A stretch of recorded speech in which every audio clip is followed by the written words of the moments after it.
Hello and welcome to my YouTube channel. As you already know कि unit 4 complete हो चुका है, लेकिन यूनिट 4 जो है उसमें जो सबसे ज़रूरी जो इम्पोर्टेंट है वो क्या है, वो आपको याद रखना है। यूनिट 4 का डेटा,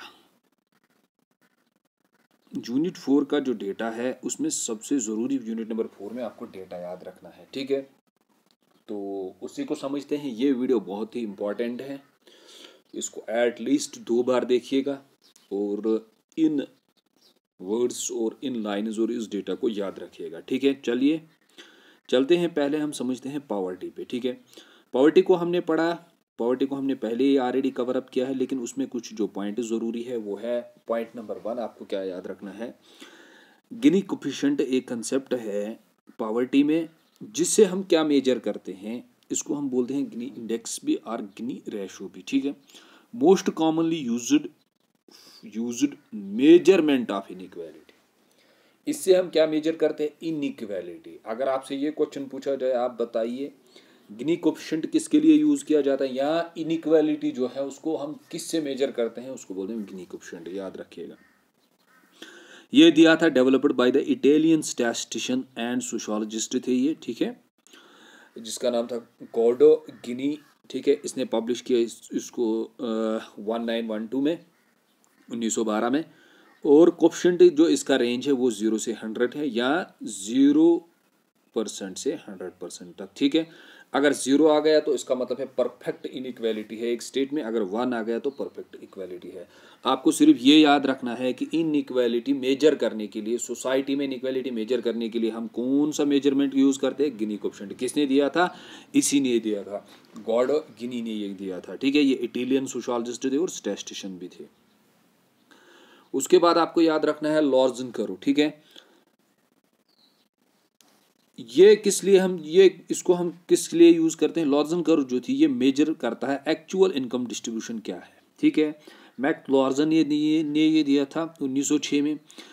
और इससे हम मेजर क्या करते हैं सर, इससे मैं क्या मेजर करते हैं, इससे याद रखिए आप, major to use the distribution of income, यानी कि इनकम का डिस्ट्रीब्यूशन क्या है, किसके पास कितनी इकोनॉमी है, जो इनकम डिस्ट्रीब्यूशन है उसको हम कैसे मेजर करते हैं, लॉर्जन कर्व से। याद रखिएगा, इसको हम ग्राफिकली रिप्रेजेंट करते हैं। किसने दिया था, मैक्स लॉर्जन ने। 2 क्वेश्चन आपको याद रखने। अगर आपसे ये बताया जाए कि इनकम इनइक्वालिटी हम सोसाइटी में किससे मेजर करते हैं, गिनी कोफिशिएंट से।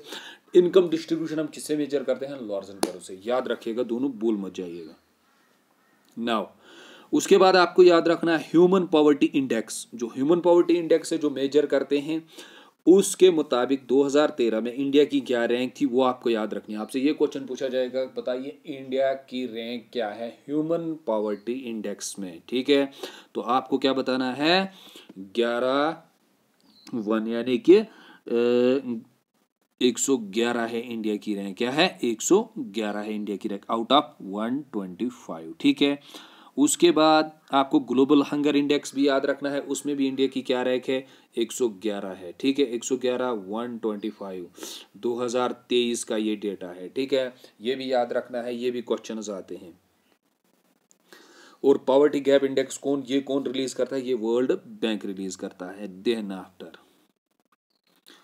उसके बाद आपको याद रखना है most poor state by NITI Aayog. जो नीति आयोग है, अभी जो थिंक टैंक है इंडिया में, जो मेजर करती है, उनके मुताबिक इंडिया में कौन से मोस्ट पुअर यानी कि सबसे पहले नंबर पर गरीब स्टेट कौन है इंडिया में, वो बिहार है। ये भी याद रखिएगा, according to NITI Aayog. Which SDG addresses the poverty reduction. अगर आपको SDG आपने पढ़ा होगा, जिन्होंने पढ़ा होगा सस्टेनेबल डेवलपमेंटल गोल्स, कि हम इंडिया किन किन सस्टेनेबल डेवलपमेंटल गोल्स पे काम कर रहा है अपने स्टेट को डेवलप करने के लिए। ठीक है, उनको हम बोलते हैं SDG, सस्टेनेबल डेवलपमेंटल गोल्स।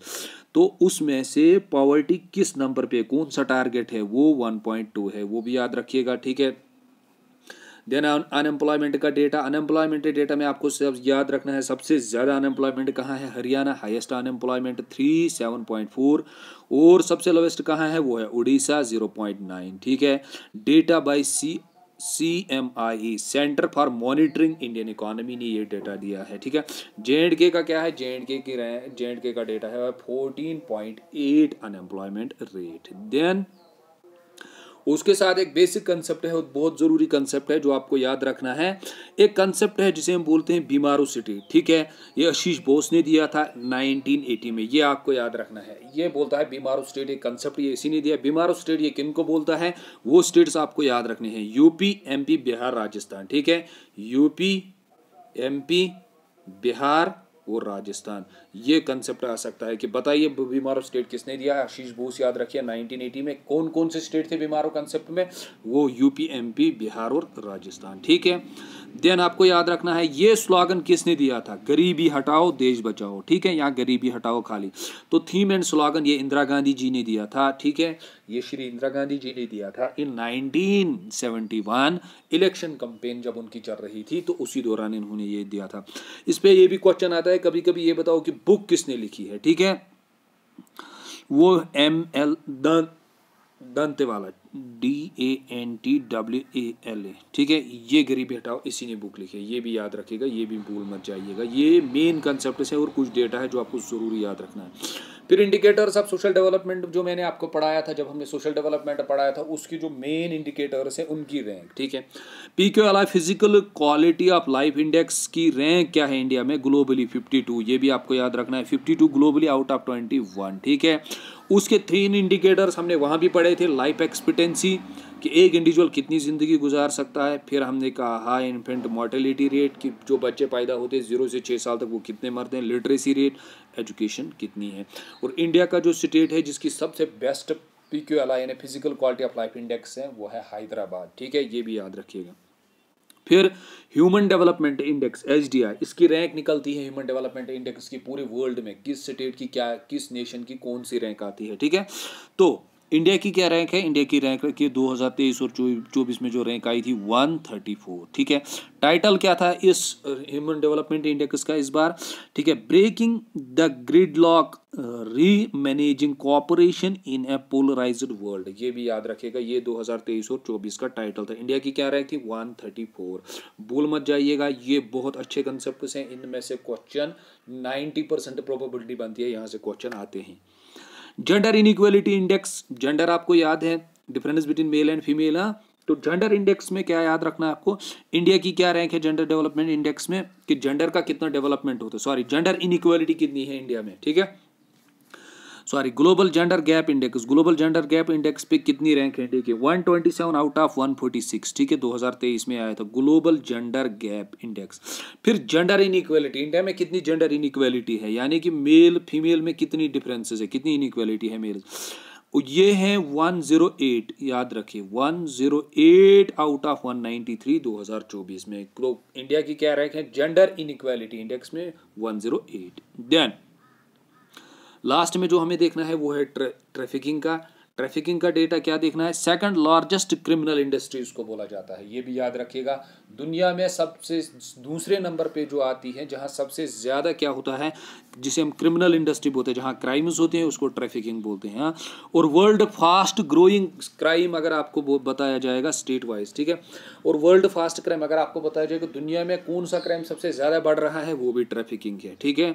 उसके बाद स्टेट वाइज अगर आप देखेंगे इंडिया की किसकी रैंक, क्या रैंक है, उड़ीसा बाय NCBRT रिपोर्ट, ठीक है, नेशनल क्राइम ब्यूरो रिपोर्ट के मुताबिक पहले नंबर पे उड़ीसा आता है और दूसरे नंबर पे महाराष्ट्र आता है 2024 में, याद रखिएगा। 2023 में पहले महाराष्ट्र आता था। करप्शन में आपको क्या याद रखना है, करप्शन में सबसे ज़रूरी आपको जो इम्पॉर्टेंट है कंसेप्ट वो आपको रखना है याद, corruption perception index. Corruption perception index में इंडिया की क्या रैंक है 93 आउट ऑफ 180, यानी ग्लोबली इनकी क्या रैंक है 93 आउट ऑफ 180, ठीक है। तो 93 नंबर पे इंडिया है, यहाँ पे इतना करप्शन होता है आउट ऑफ 190। किसका रिपोर्ट है ये, NCBRT के, ठीक है। महाराष्ट्र और राजस्थान में सबसे ज़्यादा क्राइम होता है। NCBRT के रिपोर्ट के मुताबिक जो टॉप स्टेट्स हैं जहाँ सबसे ज़्यादा करप्शन होता है, महाराष्ट्र एंड राजस्थान, ठीक है, ये भी याद रखिएगा। उसके साथ देन आपको याद रखना है पॉपुलेशन वाइज सबसे ज़्यादा पॉपुलेशन कहाँ है। पॉपुलेशन वाइज अगर आप स्टेट देखेंगे तो यूपी, इसके पास सबसे ज़्यादा पॉपुलेशन, लोवेस्ट पॉपुलेशन सिक्किम के पास है, और बिगेस्ट जो यूटी है जो जहाँ सबसे ज़्यादा पॉपुलेशन है वो दिल्ली है, और लोवेस्ट पॉपुलेशन जो सबसे कम है वो कौन सा है, लक्षद्वीप है। ये भी आपको याद रखना है, ठीक है। एक बार उसको गो थ्रू कीजिए, अगर आप 1-2 बार इसको पढ़ेंगे तो ये आपको याद रहेगा। एरिया वाइज फिर देखना है आपको। एरिया वाइज अगर आपने ज्योग्राफी पढ़ी होगी तो ये कंसेप्ट आपको इजीली क्लियर हो जाएगा कि ज्योग्राफी जो है राजस्थान के पास सबसे ज़्यादा एरिया है और लोवेस्ट एरिया इंडिया में सबसे कम एरिया किसके पास है, गोवा के पास। ठीक है, लार्जेस्ट यूटी जो है वो है अंडमान निकोबार और स्मॉलेस्ट यूटी जो है वो है लक्षद्वीप। ठीक है, 23 किलोमीटर्स। सेक्स रेशो आपको याद रखना है जेंडर के रिलेटेड कि सेक्स रेशो क्या है। हाईएस्ट सेक्स रेशो केरला के पास है, ठीक है, 1084। ठीक है, और तमिलनाडु के पास है 1995। पहले हरियाणा, केरला आपको याद रखना है लोवेस्ट, और केरला के और भी आपको याद रखने हैं। अगर आपको ये पूछा जाएगा स्टेट वाइज एजुकेशन जो लिटरेसी रेट, वो भी केरला के पास ही है। ठीक है, लोवेस्ट स्टेट जो है जिनके पास सबसे सेक्स रेशो सबसे कम है वो है हरियाणा। ठीक है, हरियाणा दो चीज़ों में आगे आ गया, अनएम्प्लॉयमेंट में और सेक्स रेशो में, ये सबसे कम है। अनएम्प्लॉयमेंट जॉब सबसे ज़्यादा है वहाँ 877। ठीक है, फिर हाईएस्ट जो सेक्स रेशो है वो पांडिचेरी के पास है, यूटी यूनियन टेरिटरीज। लोवेस्ट जो है वो दामन है। ठीक है, फिर लिटरेसी रेट आपको याद रखनी है, हाईएस्ट केरला के पास है 93.91% है, मिजोरम के पास भी 91.58 है। लोवेस्ट जो लिटरेसी रेट है वो बिहार के पास है 63.82। हाईएस्ट जो लिटरेसी रेट यूटी में है वो लक्षद्वीप है 92% और लोवेस्ट यूटी वो भी दादरा एंड नागर हवेली। ठीक है, तो ये भी आपको याद रखना है। ये कंसेप्ट जो बहुत ज़रूरी है, जहाँ से डेटा के क्वेश्चंस आते हैं जो डायरेक्ट आपसे पूछे जाएंगे डेटा। फिर अर्बनाइजेशन मतलब होता है जब लोग का माइग्रेशन करते हैं, कहाँ, गाँव से शहरों की तरफ माइग्रेशन करते हैं। ठीक है, एम्प्लॉयमेंट के लिए, एजुकेशन के लिए, किसी भी चीज़ के लिए। तो अर्बनाइजेशन सबसे ज़्यादा कहाँ लोग जाते हैं, सबसे ज़्यादा लोग माइग्रेट हो जाते हैं मोस्ट स्टेट गोवा की तरफ 62% है। लोवेस्ट हिमाचल प्रदेश में सबसे कम लोग जाते हैं। ठीक है, माइग्रेशन करते हैं। ठीक, अर्बनाइजेशन यहाँ मोस्ट यूटी जो है जहाँ सबसे ज़्यादा होती है वो है दिल्ली, और लोवेस्ट यूटी जहाँ बहुत कम लोग जाते हैं वो है अंडमान निकोबार। ठीक है, उसके बाद सेंसस डे आपको याद रखना है 1 अप्रैल होता है। नेशनल सेंसस डे वो 9 फरवरी को होता है। पॉपुलेशन डे मनाया जाता है 11 जुलाई को, ये भी याद रखिएगा। ठीक है, ये भी याद रखिएगा, इसको भी मत भूलिएगा। और नेशन के हाईएस्ट चाइल्ड मैरिजेस कहाँ होते हैं, झारखंड, ये भी याद रखिएगा। झारखंड में सबसे ज़्यादा क्या होती हैं, चाइल्ड मैरिजेस होती हैं। ओके, तो ये कुछ इंपॉर्टेंट डेटा था जो आपको याद रखना है और मोस्ट प्रोबेबली यहाँ से क्वेश्चन बनेंगे। इस यूनिट के यूनिट नंबर 4 के डेटा से क्वेश्चन बनते हैं, ये आपको याद रखना है, ये भूल मत जाइएगा। और सबसे बहुत ज़रूरी इंपॉर्टेंट जो उसके बाद है यूनिट 6 को हम देखेंगे, यूनिट 5 और 6 को देखेंगे। Okay, thanks. चैनल को शेयर करते रहिए और सब्सक्राइब करते रहिए। इस चैनल पे बहुत सारे जो हैं, बहुत सारे according to the data of YouTube बहुत सारे इंडिविजुअल्स हैं जिन्होंने अभी भी चैनल को सब्सक्राइब नहीं किया है। उनसे गुजारिश है, अगर आप इस चैनल से कुछ भी सीख रहे हैं, कुछ भी आपको अच्छा मिल रहा है, कुछ भी आपने सीखा है, तो प्लीज़ चैनल को सब्सक्राइब कीजिए।